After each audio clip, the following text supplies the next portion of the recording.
Salams, this is Daily Debrief coming to you from the People's Dispatch studios in New Delhi. I'm Siddhantani, your host for today, and we're talking on the show about a major public sector strike in Tunisia, COVID-19 access and TRIPS waivers at the upcoming WTO ministerial meet, and issues around the guest list for the Summit of the Americas. First up, powerful Tunisian trade union UGTT has called for a strike on June 16th in opposition to President Kais Saied's austerity measures and plans to privatize state-owned firms. The union has rejected proposed spending cuts and is, instead, calling for wage increases to help workers deal with inflation levels that hit a record high of 7.5% in April this year. Tunisia, similar to many developing countries around the world, is facing a multi-frontal economic crisis, and the government is seeking a US $4 billion loan from the IMF, the International Monetary Fund, in exchange for, as the story goes with the IMF, so-called reforms such as cuts in food and energy subsidies and wage freezes, neoliberal policies that have been highlighted by the COVID-19 pandemic as only serving to compound the miseries of common people. Abdul Rahman is in studio this afternoon again. Abdul, good to have you back. First of all, Abdul, how powerful is the UGTT as a union and as an opposition force to what is now essentially a one-man government in Tunisia? UGTT is the largest union in Tunisia, and if you see the number of membership, they have more than 1 million membership. The entire population of the country is 12 million. Right. So you can understand the strength of that, and it is largely has been very definitive. If you see its history, particularly during the 2011 popular uprising against the General Abidine government, it was very instrumental in mobilizing people on the streets. So it has played very significant role in not only kind of deciding who will govern the country and the day-to-day affairs between the factories, individual workplaces and the government. It has also been very politically active. Right. On various government issues, it has decided the policies, and no political party in Tunisia can take UGTT lightly. Yeah. Right. So in that context, this strike is likely to have a major impact on determining what Kais Saied's economic policies are likely to be? Exactly. I think 159 of the public sector undertakings, according to the UGTT statement yesterday, right, are going to basically participate in the strike. It means almost every public sector undertaking in Tunisia will stop working, and that will create a kind of political repercussion, which can decide the fate of Kais Saied if the strike is really observed. Right.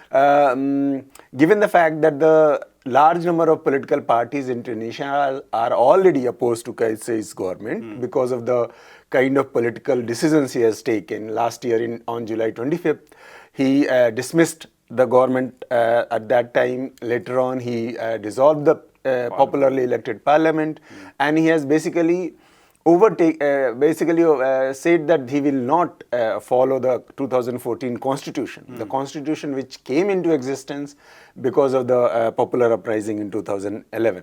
So, and he is ruling by decree and all those things. Yeah. So, given the fact that the larger political class in the country is already opposed to Kais Saied's government and its policies, UGTT deciding to go against it and go against it on the streets basically will have major repercussions. Right. So Kais Saied will have to decide this is a difficult situation. As you rightly pointed out, he has to negotiate the loan deal with IMF, and if the deal goes through, he will have to implement those quote-unquote reforms. Yeah. It means he is in a very difficult situation at this moment.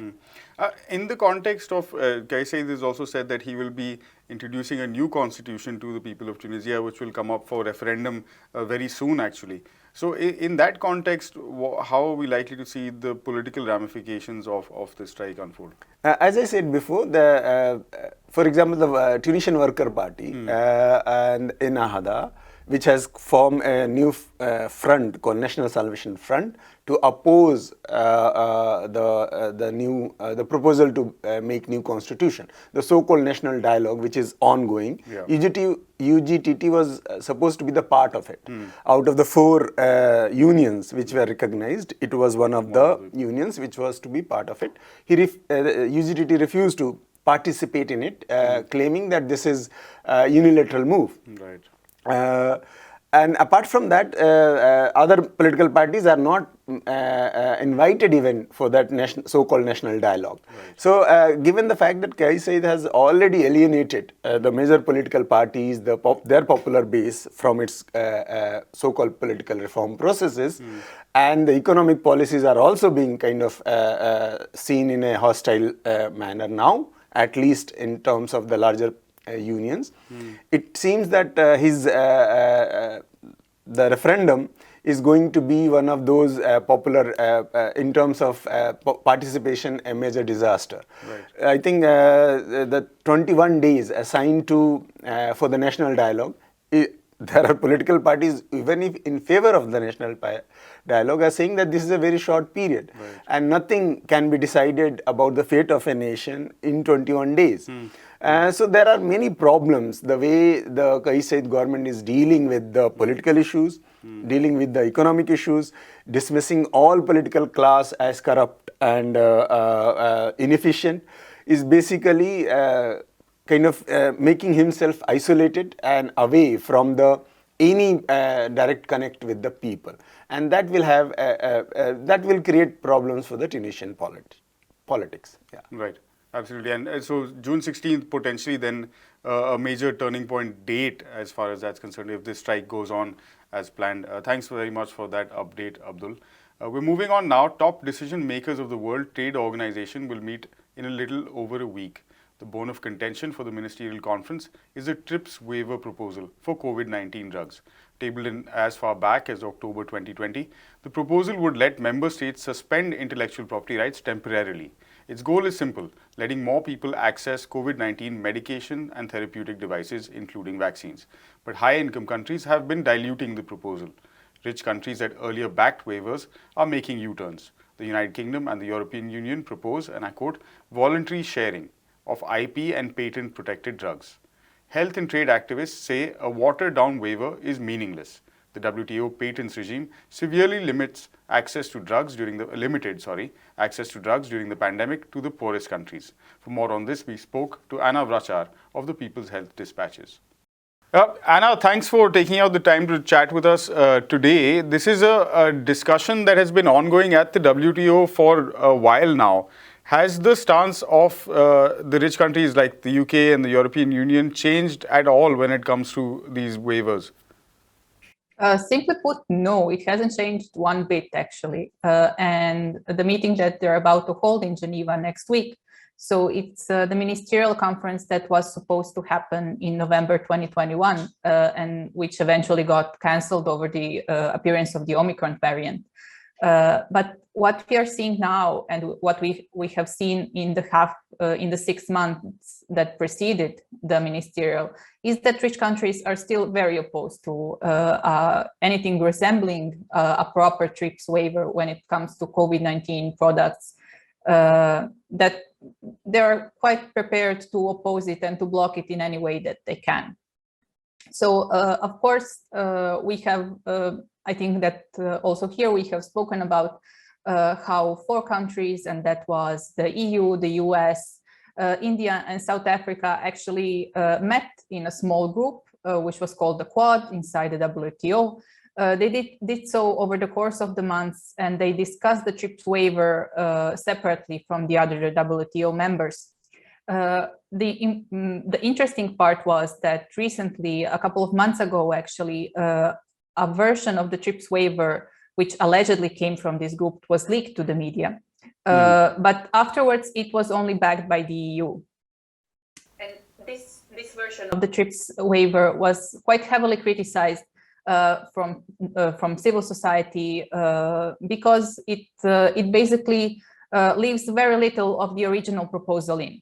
Now, what's also interesting is that this version of the TRIPS waiver was not publicly backed by anyone except for the EU.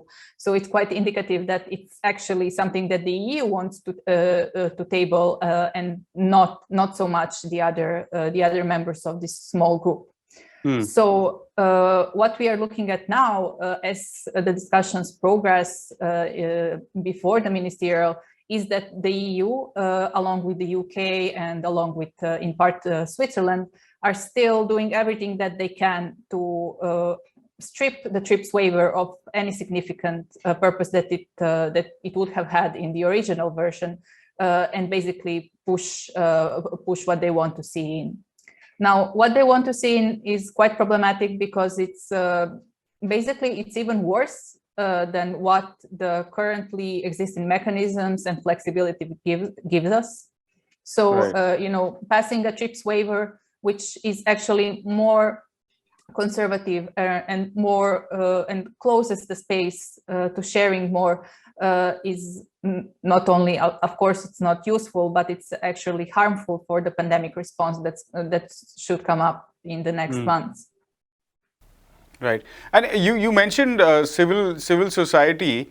What has been sort of the level of inclusion of, let's say, public health movements or civil society groups, even broader civil society groups, in discussions around sort of providing wider access and a better response to the pandemic?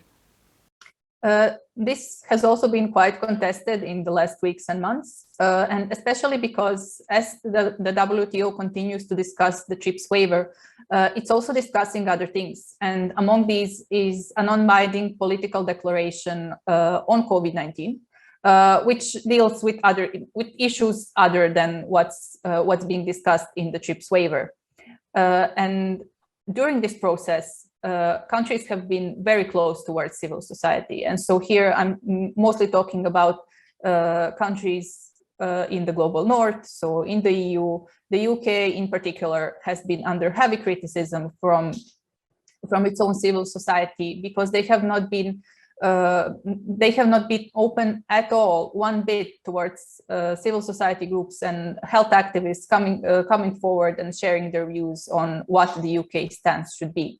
And so if we consider that at the moment the UK is one of the main proponents of what they call is voluntary sharing and skepticism about the actual waiver being able to support pandemic response, it's very problematic because we do know that civil society in the UK, the progressive, the left part of it, has been a strong proponent of the original TRIPS waiver, and they're still backing it up. So that they're not going away. They're still pushing for the UK government to agree to a true TRIPS waiver and abandon what it's doing at the moment. Right. Right. So thanks very much, Anna, for sort of that update highlighting how the response to this pandemic has been so sort of split down the middle. On the one hand, we've seen sort of the innovation that it has taken to bring vaccines and such like to the fore, but on the other hand, this complete lack of political will to kind of get it out there and have people access it. Thank you so much again, Anna. Anish, June 6th, not so far away, but attendance at this summit of the Americas, of course, certain people are not invited at all, but even those who are invited, there's a bit of controversy around who will attend and who will not. Tell us a bit about what's going on. Yes, so as you pointed out, the Mexican president is one of the first to prominently raise this issue and to actually tell the United States that it will not be sending its president if all members of the OAS or everybody in the Americas, every sovereign nation in the Americas is not represented. This is not something that only Mexico has talked about. Obviously, Mexico's voice becomes louder considering the fact that it is the third largest nation by population in the region. You have about 14 nations of the Caribbean who are part of the CARICOM who have also said the same thing. We have also seen Bolivia. We have also seen Argentina, which is yet to another major nation of about 40 plus million people. not not confirmed their attendance to the meeting. So this is shaping up to be sort of like, as many have pointed out, just a meeting of US allies in the name of the Americas. And considering the kind of people that we are also looking at, be it Jair Bolsonaro or Ivan Duque, it's not really a great guest list to begin with if the United States is trying to project itself as the harbinger of democracy in the region. And to make the matters worse, two of the nations that are not being invited into the meeting are Venezuela and Nicaragua. And these are countries that have free and fair elections. It's just that the United States has very arbitrarily refused to recognize them as free and fair without even sending a single observer. And something that the OAS, which is another controversial organization to begin with, that the United States kind of influences quite a bit, has also done the same thing with these countries. So we are looking at a very problematic organization to begin with, but we're also looking at it as shaping into, just US trying to exert its influence in the region rather than making it what its supposed aim is, which is a meeting of all the nations in the Americas to discuss certain matters that are, pressing at the moment. Right. Anish, we saw Joe Biden, the president of the US, in East Asia very recently, again meeting with allies and talking about economic frameworks and such like. In terms of this summit, whatever shape it finally takes, what is Joe Biden's agenda likely to be? So among the most pressing issue right now for the United States, obviously, is the migrant crisis. The droves of refugees that are coming from Central and South America, obviously due to a lot of instability in the region, and also US and India's coups and political destabilization. You have a certain issue that the United States is trying to address for itself. The problem is that some of the countries that it is invited or not invited are the ones that are threatening to not participate because of the US arbitrarily deciding who will be in the guest list, are crucial for this very talk, because they are the ones that will be containing or are expected to contain the migrant crisis, the journey of these refugees go through many of these nations. So you cannot, overlook them if your primary agenda is to be delivered by these same nations, right? At the same time, the US is obviously trying to portray itself as I said, like the harbinger of democracy in the region. So it is trying to the whole guest list is a very political thing to do, which is something that many of the countries before did not do, even despite having issues in the past. Many of the host countries of the previous meetings never did. And so the US doing something of this sort is just trying to pressure nations into following a line that many of them are not very comfortable with. So how, first of all, how the final guest list will shape up to be, who will be attending, will actually influence quite a lot on what deliverable agendas US can present in the meeting. Since it is something the US is trying to make it about itself, it really needs to reconsider its whole lot of diplomatic maneuvers that it is trying to pull in the region right now. All right. Thanks very much for that update, Anish, and we'll check in with you to see how that goes. That's all we have on this episode of Daily Debrief from Anish, myself, and the entire People's Dispatch team. Thanks very much for watching. For more on all of these stories, you can head over to our website, peoplesdispatch.org, or give us a follow on whatever social media platform it is of your choice for updates. We'll be back same time, same place tomorrow. Until then, goodbye.